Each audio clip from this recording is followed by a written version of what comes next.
അത് ഭേദഗതി ചെയ്യണം. അതാണ് നമുക്ക് പറയാൻ കഴിയുന്ന ഒരു കാര്യം. പരസ്പരം കുറ്റപ്പെടുത്തുന്നതിന് അർത്ഥമില്ല എന്നാണ് ഞാൻ കരുതുന്നത്. അതാണ് ഞാൻ പറഞ്ഞത്, നിക്ഷിപ്തമായ താല്പര്യങ്ങളോടെയല്ല ഇത്തരം പ്രശ്നങ്ങളെ കാണേണ്ടത്.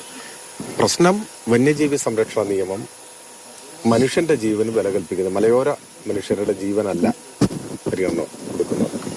പരിസ്ഥിതി സംരക്ഷിക്കപ്പെടേണ്ടതാണ്. മനുഷ്യൻ പരിസ്ഥിതിയുടെ ഭാഗം കൂടിയാണ്. ആ കാഴ്ചപ്പാട് വേണം. ഇപ്പോൾ ഉയർന്നു വരുന്ന പ്രശ്നം ആ നിയമം പൊളിച്ചെഴുതണം എന്നതാണ്.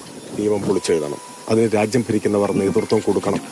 2 വന്യജീവികളുടെ ആക്രമണം ഫലപ്രദമായി തടയുന്നതിന് സമഗ്രവും ശാസ്ത്രീയവുമായ ഒരു പദ്ധതി കേരള സർക്കാർ സമർപ്പിച്ചിട്ടുണ്ട്. അതിന് അംഗീകാരം കിട്ടിയിട്ടില്ല. അതിന് അംഗീകാരം കൊടുക്കണം. ഈ 2 പ്രശ്നങ്ങൾ നിർബന്ധമാണ്. മലയോര മേഖലയിലെ മനുഷ്യരെ, ജനങ്ങളെ, കർഷകരെ മനുഷ്യരായി കണക്കാക്കണം. അവർക്കും ജീവിക്കാനുള്ള അവകാശമുണ്ട് എന്ന് ഗവൺമെന്റ് മനസ്സിലാക്കണം. ഇന്ത്യൻ പാർലമെന്റ് ആക്കാർ, സെൻട്രൽ ലെജിസ്ലേഷൻ ആണല്ലോ ഇത്. മനുഷ്യരെ തെറ്റിദ്ധരിപ്പിക്കാൻ ചിലർ ശ്രമിക്കുന്നുണ്ട്. ഇത് കേന്ദ്ര നിയമമാണല്ലോ. വന്യജീവി സംരക്ഷണ നിയമം എന്ന് പറഞ്ഞാൽ ഇന്ത്യൻ പാർലമെന്റ് പാസ്സാക്കിയ കേന്ദ്ര നിയമമാണ്. ആ നിയമത്തെ മറികടക്കാൻ സംസ്ഥാന നിയമസഭയ്ക്ക് കഴിയില്ല. ഏത് പാർട്ടി ഭരിച്ചാലും, ആര് ഭരിച്ചാലും കഴിയില്ല. അപ്പോൾ അതിനുവേണ്ടിയുള്ള സമ്മർദ്ദമാണ് ശക്തിപ്പെട്ടു വരേണ്ടത്. ആ സമ്മർദ്ദത്തിന് രാഷ്ട്രീയം നോക്കേണ്ട കാര്യമില്ല. എല്ലാ പാർട്ടിയിലും പെട്ട ആളുകൾ ഒരുമിച്ച് നിന്ന് അതിനുവേണ്ടി നമുക്ക് ശബ്ദം ഉയർത്തുകയാണ് വേണ്ടത്. അത് ഈ സമയത്ത് സ്വാഭാവികമായിട്ടും ആ പ്രശ്നങ്ങൾ വരും. പക്ഷേ ഇത് അതിൽ മാത്രം മാനമുള്ളതല്ല. ഇത് ഇത്തരത്തിലുള്ള കുറ്റകൃത്യങ്ങളിൽ നിന്ന് ആളുകൾ പിന്മാറണം. വേറെ ന്യായമൊന്നും പറയേണ്ട കാര്യമില്ല.